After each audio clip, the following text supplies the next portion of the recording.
Wahyu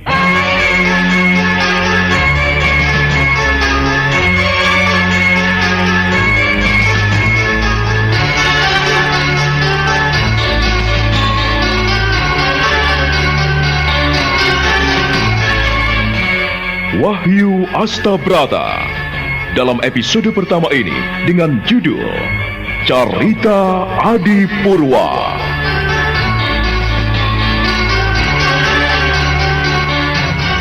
Pada seri yang pertama ini didukung oleh para pemain Hari Akik sebagai Adipati Mondoroko, Wit Hendra sebagai Pangeran Mangkubumi, Rusli sebagai Pangeran Puger, Heris Tiono sebagai Pangeran Purboyo, Edi Dosa sebagai Pangeran Jayorogo, Jumali sebagai Pangeran Jumina, Nanang sebagai Pangeran Pringgoloyo, Aris sebagai Raden Mas Jolang, Heni sebagai Putri Brangti, dan Asti Suhastra, pembawa cerita. Selamat menikmati. Pada tanggal 30 Juli 1601, terjadi gerhana matahari total. Hal itu merupakan pertanda buruk bagi rakyat Mataram. Memang benar, bumi Mataram pucat bagai wajah tanpa darah. 4 bulan setelah peristiwa gerhana matahari total, tepatnya pada hari Senin, tanggal 2 November 1601, Istana Mataram dilanda duka. Panembahan Senopati Ingalogo meninggal dunia. Seluruh pembesar dan noto projo kerajaan Mataram menghaturkan bela sungkawa.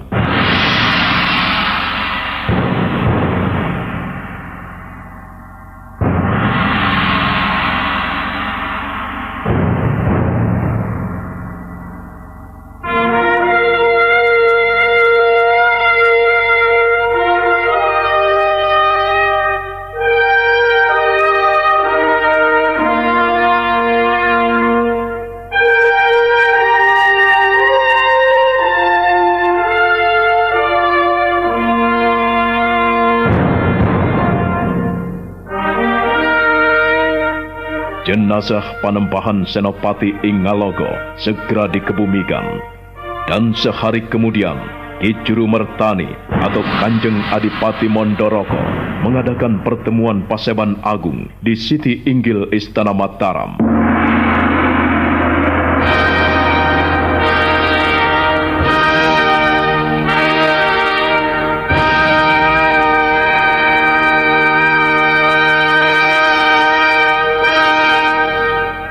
Pertemuan akbar di Siti Inggil itu dihadiri segenap kerabat istana, para pembesar dan seluruh noto projo Mataram.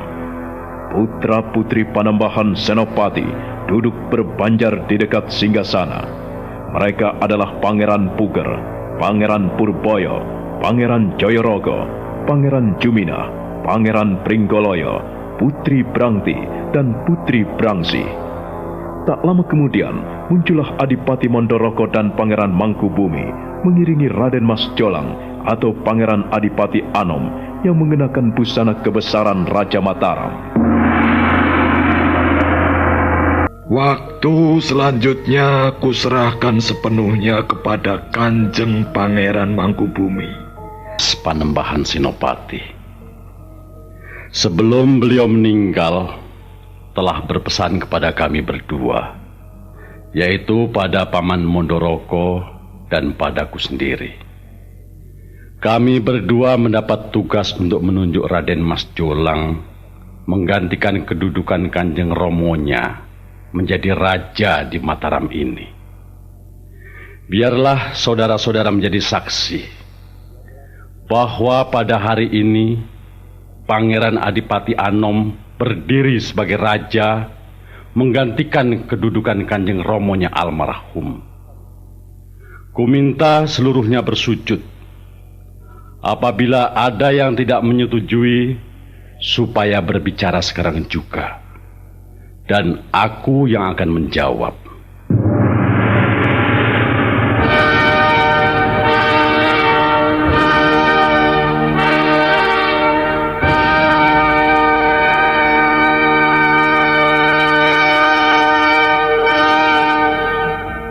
Maka demikianlah Raden Mas Jolang atau Pangeran Adipati Anom didudukan di dampar singgasana kencana Istana Mataram menggantikan kedudukan Panembahan Senopati menjadi raja di Mataram.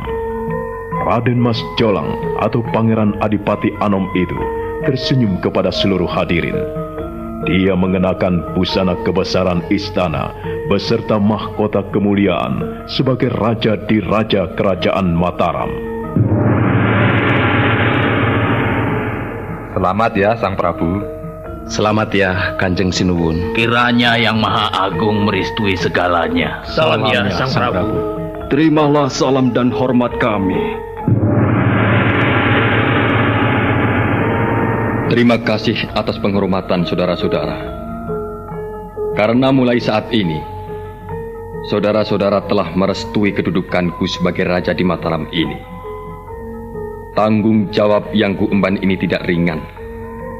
Sebagai raja, aku bukan hanya sebagai pembesar semata, tapi aku harus bisa menjadi pemuka, menjadi pemimpin, menjadi panutan, sekaligus menjadi pengayom seluruh rakyat. Untuk menjalankan tugas yang amat berat ini, sudah barang tentu aku tak bisa bekerja sendiri. Aku ini masih muda dalam segala hal. Kumohon semua rela memberikan sumbangsih, baik berupa gagasan maupun pemikiran demi kemajuan Mataram.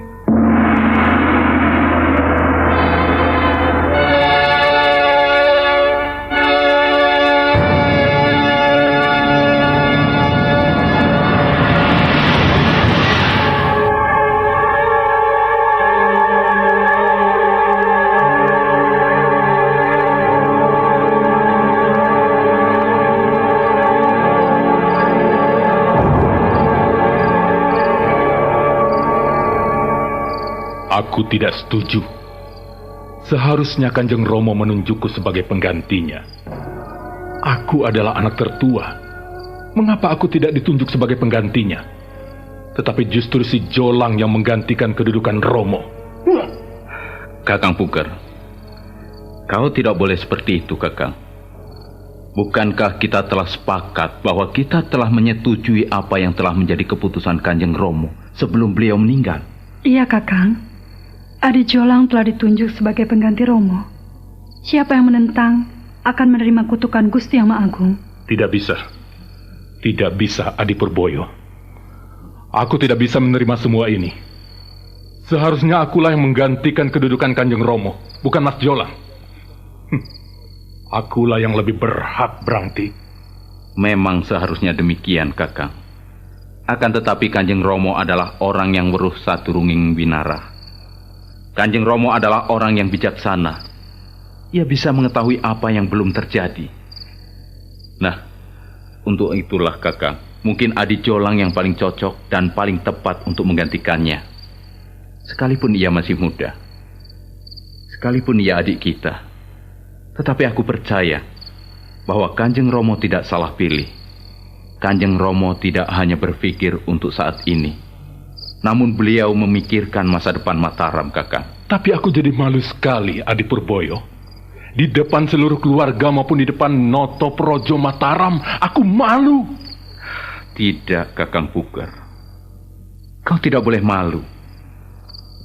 Kalau lebih adil lagi, justru Kang Mas Ronggo almarhum yang berhak menduduki tahta ini. Kita tidak perlu iri hati, Kakang. Kita tidak perlu dengki, sebab Adi Jolang pun masih memiliki hak dan kewajiban pula. Ia bukan orang lain, Kakang Puger. Ia adalah saudara kita sendiri. Tetapi akulah yang paling berhak, Purboyo. Akulah yang paling berhak untuk menduduki tahta di Mataram ini, bukan Adi Jolang yang masih muda mentah itu. Oh, Kakang Puger, Kakang harus ingat pada amanat Kanjeng Romo. Ingat, jika Kakang Puger menentang, Kakang Puger bisa tertimpa malapetaka. Kalau Kakang Puger tidak setuju, mengapa Kakang Puger tidak protes? Tidak menuntut pada Eyang Roko? Kenapa, Kakang? Eyang Mondoroko sudah memutuskan dan Pak Lik Mangkubumi sudah memilih. Bahkan sudah menantang siapa yang tidak setuju, supaya bilang kepadanya. Kau diam saja, kenapa, Kakang? Iya, Kakang. Seharusnya kau tadi usul pada Eyang Mondoroko dan Pak Lek Mangkubumi. Oh, jadi kau pun setuju bahwa Adi Jolanglah yang memang paling berhak untuk menduduki tahta di Mataram ini? Kakang Puger, jangan salah paham. Semuanya telah terjadi, Kakang. Kalau kita telah mendapatkan minuman 1 cawan, apakah kita ingin minta 2 cawan? Kita tidak boleh merampas, Kakang. Kakang Puger harus tahu bahwa apa yang telah disampaikan Kanjeng Romo almarhum tidak boleh dibantah lagi. Kita harus menerima, Kakang Puger. Kau tidak boleh seperti itu. Siapa yang tidak terima Ing Pandum akan celaka hidupnya. Sebab ia diburu hawa nafsunya sendiri. Ia dikejar-kejar rasa tidak puas. Nasi sudah menjadi bubur, Kakang Puger. Kalau kita sudah tidak dipilih, untuk apa kita protes? Untuk apa? Ya, kita terima saja. Barangkali memang beginilah nasib kita. Hanya menjadi bawahan adik kita. Masalahnya bukan menjadi bawahan atau apa, Adi Joyorogo. Kita harus nerimo Ing Pandum. Menerima apa yang telah menjadi hak milik kita. Kita tidak boleh serakah. Kita tidak boleh menuntut segala sesuatu yang bukan menjadi hak milik kita. Rupa-rupanya kau juga bersekongkol, Purboyo. Aku paling tidak suka mendengar ucapan-ucapanmu itu. Kau keminter, kau merasa pandai. Kakang Puger, jangan sembarangan bicara, Kakang. Kalau Eyang Roko mendengar apa yang dilakukan pada kita, kita bisa menerima hukuman. Siapa yang salah bisa dihukum, Kakang. Dengarkan adik-adikku semua. Puger betul-betul sakit hati. Aku tidak suka Mas Jolang menduduki tahta ini menggantikan kedudukan Kanjeng Romo. Pikirkan baik-baik. Apakah pantas kita duduk bersujud di bawah kaki adik kita? Kalian mau menerima seperti itu? Coba, pikir baik-baik. Kalau kalian bisa menerima, terserah kalian. Tapi Puger tidak sudi sujud di kaki Jolang.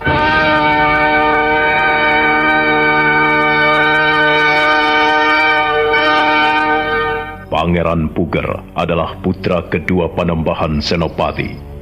Dia segera meninggalkan adik-adiknya dan pergi ke wisma istana. Pangeran Puger merasa diremehkan dan tidak dilihat oleh Kanjeng Romonya. Bahkan Adipati Mondoroko dan Pangeran Mangkubumi seakan-akan tidak memperhatikannya lagi. Kekejutan hatinya dia pendam dalam-dalam di sanda yang mengipasinya. Dadanya yang bidang nampak gempal dan liat. Pangeran Mangkubumi dan Adipati Mondoroko duduk di kanan kirinya. Aku heran sekali. Mengapa Kang Masmu nampak sedih itu? Itu sudah jelas, Eyang. Puger jelas tidak menyukai apabila adiknya menggantikannya. Ia merasa bahwa dialah yang paling berhak untuk menduduki tahta Mataram. Tetapi pesan Kang Mas Senopati tidak bisa kita abaikan. Beliau menginginkan agar Raden Mas Jolang menjadi penggantinya. Puger marah karena merasa dilangkai. Kanjeng Prabu, cucuku Adipati Anom. Iya, Eyang. Ku minta kau bisa menjaga diri. Sekalipun kau masih muda, kau adalah pengganti Ramamu. Kau telah menjadi raja di Mataram ini. Kau adalah menjadi sesembahan kaula seluruh Mataram. Kau tidak boleh Adikang, Adigung, dan Adiguno. Iya, Eyang. Aku melihat titik-titik hitam mulai menghiasi kertas putih lembaran Mataram. Dengan terpilihnya dirimu sebagai pengganti Ramamu, kau tentunya harus bangga dan berbahagia. Karena kau memiliki sesuatu yang cemerlang. Kau memiliki candraning ngaurip. Kau memiliki wahyuning kedaton. Kau memiliki wahyuning keraton, Ger. Terima kasih, Eyang. Nah, aku bersama Pak Likmu, Kanjeng Pangeran Mangkubumi, akan senantiasa mendampingimu. Kalau ada masalah, ceritakanlah kepada Eyang dan Paklikmu. Kau mengerti? Iya, Eyang. Jang, demikian pula kita tidak bisa menentang kehendak Yang Maha Kuasa. Adipati Mandoroko tersenyum tipis, memperhatikan Pangeran Puger yang berwajah kejut. Dia mengetahui apa yang menjadi pikiran Pangeran Puger. Karena Pangeran Puger adalah putra kedua dari Panembahan Senopati, tetapi dia tidak dipilih sebagai pengganti romonya. Untuk itulah Adipati Mandoroko berusaha untuk menghiburnya.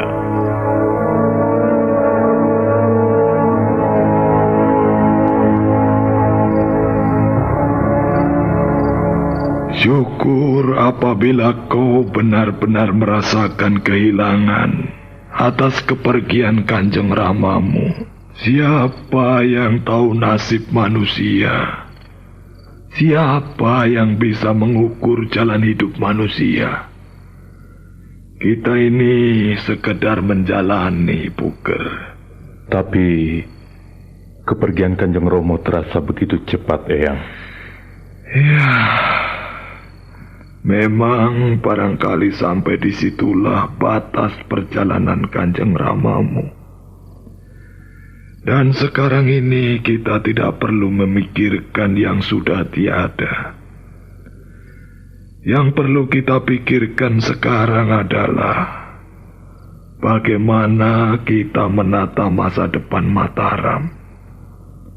Kau tahu itu, Puger? Iya, Eyang. Nah, untuk itu kau tidak perlu bersedih. Sudahlah, sana bergabunglah dengan saudara-saudaramu untuk merayakan apa yang telah diraih oleh Mataram saat ini. Bahwa Mataram kali ini telah berganti generasi.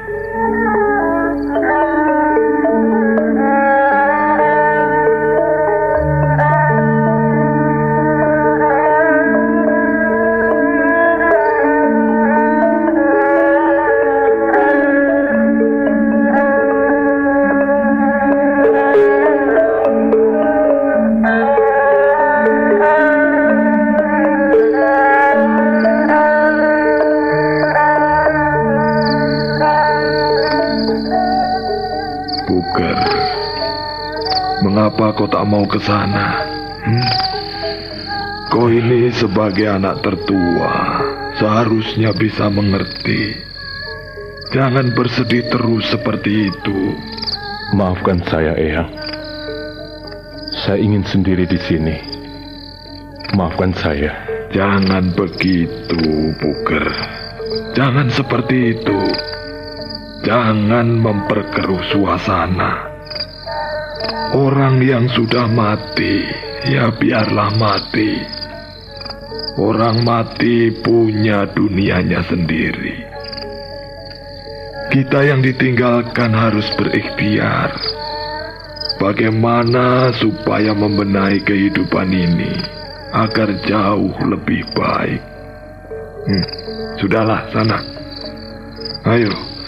Kita menyusul adik-adikmu yang sedang merayakan kenaikan tahta Mas Jolang, di mana kita harus bisa hangayu bagyo.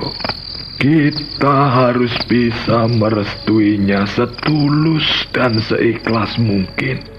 Ayo, bareng Eyang ke sana.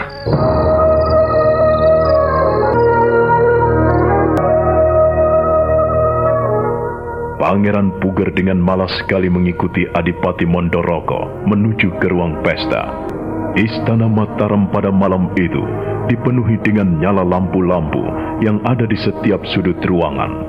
Kerabat istana, para noto projo, dan seluruh kaum sentono dalam mengadakan perayaan untuk mengucapkan syukur kepada Yang Maha Agung, di mana telah bertahta Raja baru menggantikan kedudukan Panembahan Senopati yang telah kembali ke hadirat Tuhan.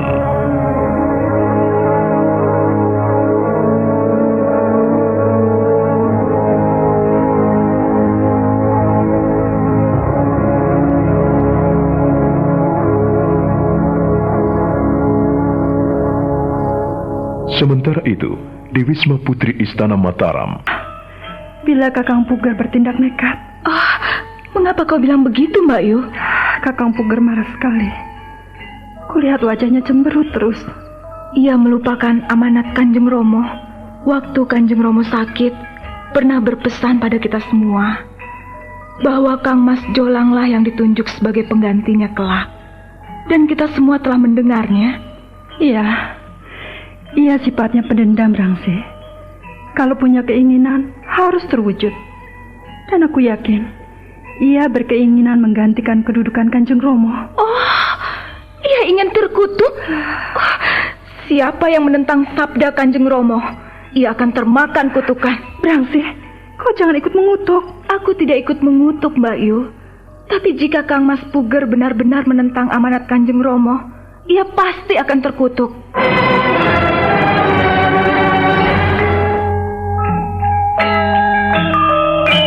Putri Brangti dan Putri Brangsih lalu bangkit meninggalkan kamar mereka menuju ke ruang pesta, menyusul saudara-saudaranya yang ada di sana.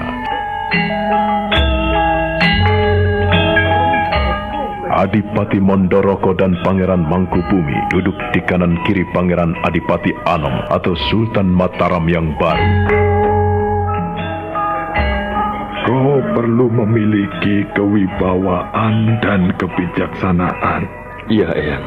Pada masa mudanya, Kanjeng Ramamu bisa berada di muka dengan tindakan yang nyata dan patut dicontoh. Pada usia dewasanya, ia tetap mengikuti dan memberi kegairahan pada yang lain, menuju kepercayaan diri. Lalu di masa tuanya, beliau bisa mengikuti dari belakang dengan memberikan pengaruh dan dorongan yang kuat, tapi tidak kentara. Itulah yang dilakukan almarhum Kanjeng Ramamu, Suwargi Panembahan Senopati sebagai raja di Mataram. Perlu diketahui bahwa untuk menjadi raja di Mataram harus memegang 8 hal.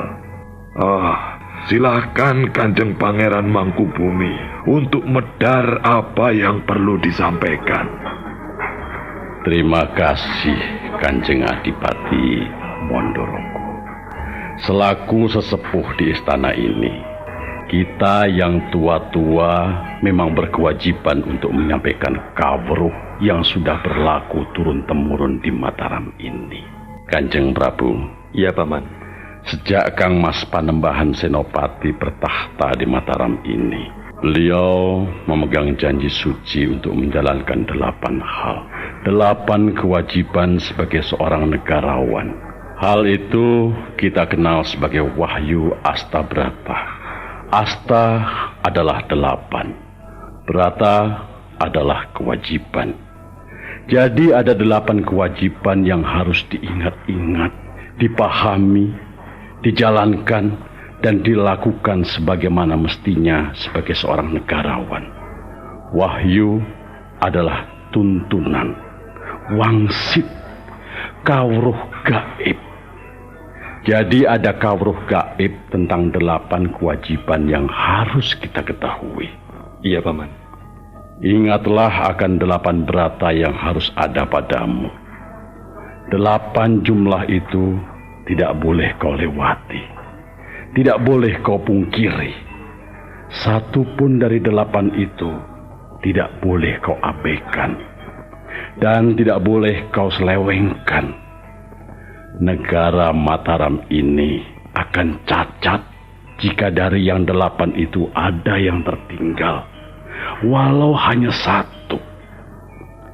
Yang pertama, Dewa Indra. Lalu yang kedua, Dewa Surya. Yang ketiga, Dewa Bayu. Dan yang keempat, Dewa Kuera. Lalu Dewa Baruna yang kelima. Yang keenam, Dewa Yama. Dewa Chandra yang ketujuh. Dan Dewa Brahma menjadi pelengkap. Kau harap yakin bahwa semua itu ada pada dirimu. 8 kewajiban haruslah ada pada yang dipertuan. Kau tahu, kau adalah junjungan para kaula di Istana Mataram ini yang memiliki wilayah seluruh Jawa Dwipa sampai di Sukadana, sampai di Banjarmasin. Kau harus mengetahui itu. Iya, Paman. Selama kau belajar di Wisma Istana ini, tentu kau tahu bagaimana tingkah laku Batara Indra. Coba kau sebutkan, anakku. Baik, Paman. Adapun tingkah laku Batara Indra ialah dengan bau-bauan menghujani bumi ini. Dermadananya menghambur tersebar merata ke seluruh dunia kepada semua hambanya, baik yang besar maupun yang kecil, tanpa membeda-bedakan orang. Itulah tingkah laku Batara Indra, Paman. Itu, anakku, yang harus jadi tindakanmu terhadap semua hamba yang menghuni bumi ini. Adapun tingkah lakumu, kau harus menghukum tindak yang menyakiti sesamanya. Seluruh penjahat dalam negara harus kau kikis punah. Tak peduli walaupun yang jahat itu sanak kerabat sendiri. Jika ia penjahat, ia harus dihukum. Lalu yang kedua, siapapun yang berbuat laknat harus diburu dan diusut sampai porak-poranda. Di tempat tersembunyi dilacak, ditangkap dan dihabisi nyawanya. Sampah negara dimusnahkan. Itulah sifat Dewa Yama. Dewa Yamadipati. Itulah caranya menjaga negara agung. Pencuri adalah penyakit negara. Untuk itu harus dilenyapkan.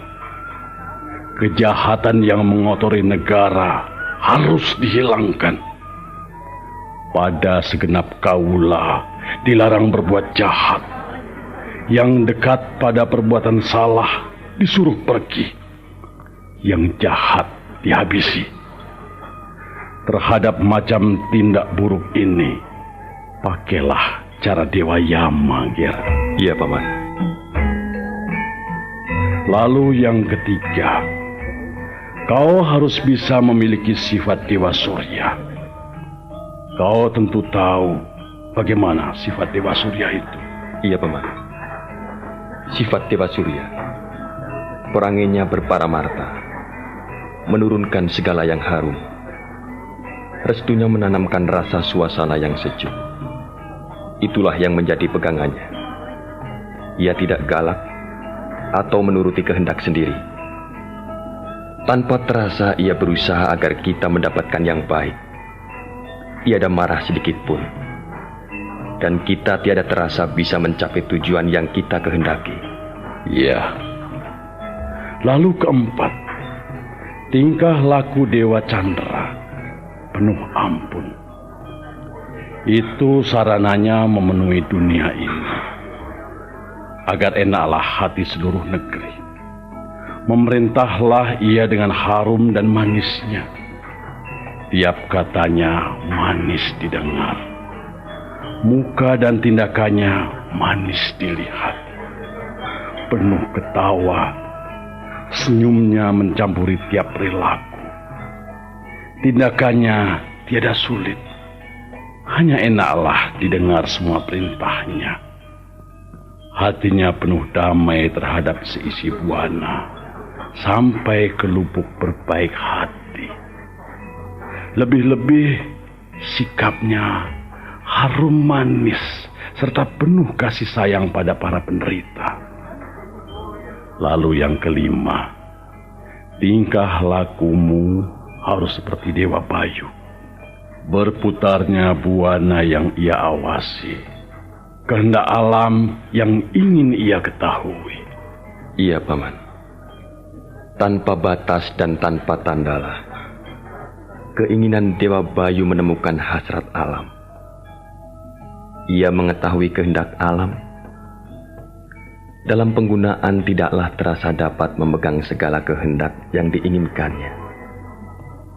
Semua gerak-gerik kaulanya ia ketahui dengan jelas. Sambil mencari makan dan sandang, selalu membangun kesejahteraan hidup. Semua ditujukan agar menyenangkan kaulanya. Rakyat yang telah percaya kepadanya memilihnya sebagai penguasa. Watak utama Dewa Bayu telah mengesan di seluruh dunia. Untuk tindak tanduk Dewa Bayu itu harus kuingat benar, Paman. Lalu yang keenam, kau pun harus tahu bagaimana Sang Yang Kuwera, yaitu selamanya hidup berlebih pangan dan kenikmatan dalam memerintah dan terhadap mereka yang ia percayakan mengatur haluan negara. Tidaklah ia pernah melupakan keperluan jasmani mereka. Lalu ia menaruh kepercayaan sepenuhnya dalam usaha mereka supaya tidak berbuat salah. Seluruh negeri ia percayakan. Pemberiannya tidak habis-habisnya dan berpegang teguh pada kenyataan. Ia tidak pernah menyanjung, tidak pernah menyalahkan. Sikapnya sama terhadap siapapun. Karena ia percaya, karena ia memberikan semua kepintaran kesatriaan kepada semua hambanya. Mereka memperhatikan usaha para kaulanya, dan ia mengharapkan kesetiaan para kaulanya itu. Kemudian ketujuh, kau pun harus bisa seperti Dewa Baruna. Iya, Paman. Batara Baruna selalu bersenjata. Itulah wataknya. Hingga dapat menjamin aman jalannya.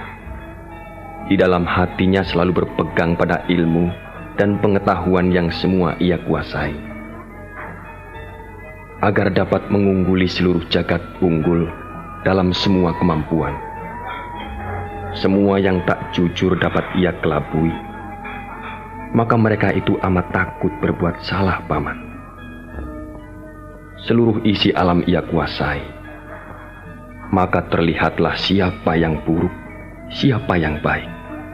Tanpa canggung-canggung diterapkanlah sarana penanggulangan terhadap siapa saja yang merongrong keteguhan dan kekokohan pemerintahannya. Itulah yang selalu diutamakan. Sifat Dewa Baruna harus diambil sebagai teladan. Sebab Dewa Baruna ini memberi teladan sepanjang jalannya. Dan yang kedelapan, kau pun harus bisa menyontoh perilaku Dewa Brahma. Kau tahu itu, Ngir? Iya, Paman. Perilaku Batara Brahma yaitu mencari sarana hidup. Ia dengan semua hambanya tinggi rendah sama, berani terhadap musuh, mengerti keinginan para prajurit, dan musnahlah semua penyerang, hancur luluh. Dan kita harus bisa mengikuti Batara Brahma, Paman, menundukkan. Tidak hanya dengan pedang tajam, tetapi kita pun harus bisa menundukkan dengan hati penuh kasih.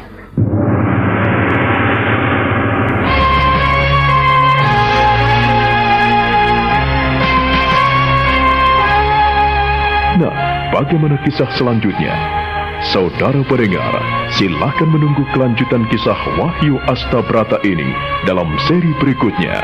Sampai jumpa.